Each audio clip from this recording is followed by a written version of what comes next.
कुछ गलतियां हम करना नहीं चाहते पर हमसे हो जाती हैं, कुछ दिल हम तोड़ना नहीं चाहते पर वो टूट जाते हैं, हमारी मजबूरी होती है, टूट जाते हैं। रात को उसकी बारगाह में हाथ बांध के कश्कोल तलब दराज करके खूब इस्तिग़फ़ार पढ़ना चाहिए कि मालिक बंदे हैं ना, क्या करें, नफ्स का साथ है, दुनिया का साथ है, ख्वाहिशात नफसानियां, मालिक माफ कर दे। दर्द से तौबा, रस्म ना हो, कहानी ना हो, लफ्ज ना हो, जुमले ना हो, और जनाब ऐसे लोगों के बीच बड़े हाथ बांध के और बड़ा कोई जरूरत नहीं, आप अकेले अपनी चारपाई पे बिस्तर के अंदर मुंह दे के भी दर्द से कहेंगे ना माफ कर दे, तो वो तो मेहरबानी बड़ा है। बंदा कोई नाराज हो जाए तो हमें को नहीं नींद आती, उसके घर चले जाते हैं।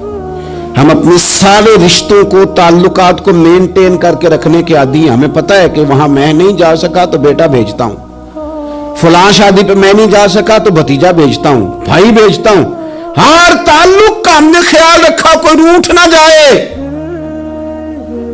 लेकिन कमाल है ना, ये नहीं सोचा कि अगर रब रूठ गया तो, जब वो रूठ जाए ना तो सारे रिश्ते भी बंदे के पास मौजूद हों तो कोई करामत नहीं होता। फिर करोड़ों रुपया जेब में हो तो डॉक्टरों की दवाइयां असर नहीं करती। वो रूठ जाए तो फिर इंसान इस तरह से फिसलता है कि बड़े बड़े उसके पास दरवाजे होते हैं पर किसी जगह उसका हाथ नहीं लगता। खुदारा ख्याल करें, दुनिया रूठती है तो रूठ जाए, रब रसूल नाराज ना होने पाए, इसका ख्याल करें। हुजूर फरमाते हैं मुस्कुराता है, उसे खुशी होती है जब कोई उसका बंदा उसकी तरफ रुजू करता है। गुनाहगारों के आंसू उसकी बारगाह में बड़े मकबूल हैं, लेकिन हम रस्म अदा करते हैं, तौबा नहीं करते। हम अपने आप के साथ धोखा करते हैं, झूठ बोलते हैं। हम ना गुनाहगारों पर भी फतवा देने में जल्दी करते हैं और नेकी पर बिशारत देने में भी जल्दी करते हैं, हालांकि ये हमारी जिम्मेदारी नहीं। पता नहीं अल्लाह ताला किसको कब तौफीक तौबा दे के अपने करीब कर ले, लेकिन बड़ी जल्दी है, बड़ी जल्दी फतवा देने में। और ये फतवा अब सिर्फ मुफ्तियों का नहीं रह गया, ये मेरी तरह के, आपकी तरह के ढेरों लोग हैं जिन्होंने जेब में फतवे डाले हुए। भाई आपने क्यों जिम्मेदारी ले ली है जन्नत में दाखिल करने की और निकालने की? ये तो मेरे रब करीम का करम है, वो जिसको चाहे जब चाहे जितना चाहे अता करे। लेकिन कुछ लोग ना बड़े पक्के हो गए हैं कि शायद जो मैं सोच रहा हूं वही दुरुस्त है। कभी कभी कुछ चीजें अजीब भी होती हैं, लिहाजा खुदा की रहमत पर भरोसा करके बात करनी चाहिए, अपनी मर्जी के फतवे नहीं दागने चाहिए। वो देखो जी फलाना बंदा यूं कर रहा है, आपको पता ही नहीं पूरी बात का, आपको इल्म ही नहीं पूरी बात का। हजरत बाउलक नक्शबंद बुखारी रहमतुल्लाह अलैह फरमाते, मैं हज करने गया तो वहां मैंने एक आदमी को करोड़ों का कारोबार करते देखा, तो मेरे दिल में ख्याल है यहां भी अल्लाह अल्लाह करनी चाहिए थी, दुनियादारी कर रहा है। लेकिन फरमाते हैं हज से फारिग हुए तो मैंने देखा वही बंदा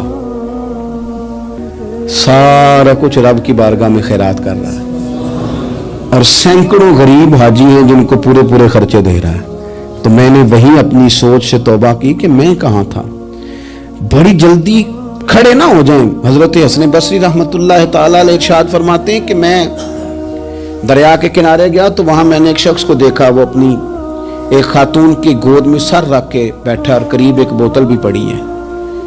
मेरे दिल में माज़ अल्लाह ख्याल आया कि देखो किस अंदाज में एक औरत के साथ ये है, और पास बोतल भी पड़ी है, जाने शराब है। कहते मैं सोच ही रहा था कि अचानक की कश्ती आ रही थी दरिया में, वो हिचको ले खाए, कश्ती में 4-5 लोग थे, वो दरिया में डूबने लगे। वो आदमी तेजी से उठा, दरिया में छलांग लगाई, पहले एक को निकाला, फिर दूसरा निकाला, फिर तीसरा निकाला, एक बंदा रह गया। कहने लगा हुजूर मुझे तो आपने गुनहगार समझा है, मैं तो बड़े गलत अंदाज में यहाँ बैठा हूँ, आपने जो सोचा चलेंगे चौथा बंदा आप निकालना है। करे ना ये काम, करे ना ये काम, बड़े भोले भाले, बड़े अल्लाह वाले, रियाज आपको बस हम ही जानते हैं, इतनी जल्दी फतवा। हजरत हसन बसरी फरमाते हैं मैं पशेमान हुआ, मैंने कहा मुझे तैरना नहीं आता, तू देर ना कर, चौथा डूब ना जाए। फिर तो उसने छलांग लगाई, चौथा भी निकाल लाया और कहने लगा हजरत आपने जल्दी की सोचने में, ये बीबी मेरी माँ है और ये सिरके की बोतल है। हम माँ बेटे का ये मशगला है कि ये वो जगह है जहाँ आके लोग मुसाफिर उतरते हैं, और यहाँ से किसी का घर 100 मील है, किसी का 200 मील है। हम सुबह सिरका खजूरें रोटियां लेके यहाँ आते हैं, मुसाफिरों की नौकरी करते हैं, कोई परेशान हो तो मदद करते हैं। حضرت خواجہ حسن بصری فرماتے ہیں میں نے معافی مانگی، ان سے بھی مانگی، رب سے بھی مانگی. انہوں نے مانگ لی نا بزرگ تھے، پر ہم کو نہیں تیار مانگنے کو. ہم ہر وقت بدگمانیاں، وہ فلانا فلانے جرم کرتا تھا، میں اسے اب کیسے نیک مان لوں؟ بھئی اب وہ نمازی ہے، خدا کے گھر آتا جاتا ہے، اب اللہ کی بارگاہ میں حاضر ہوتا ہے. جب رب نے معاف کر دیا تو بھی سوچ بدل جا.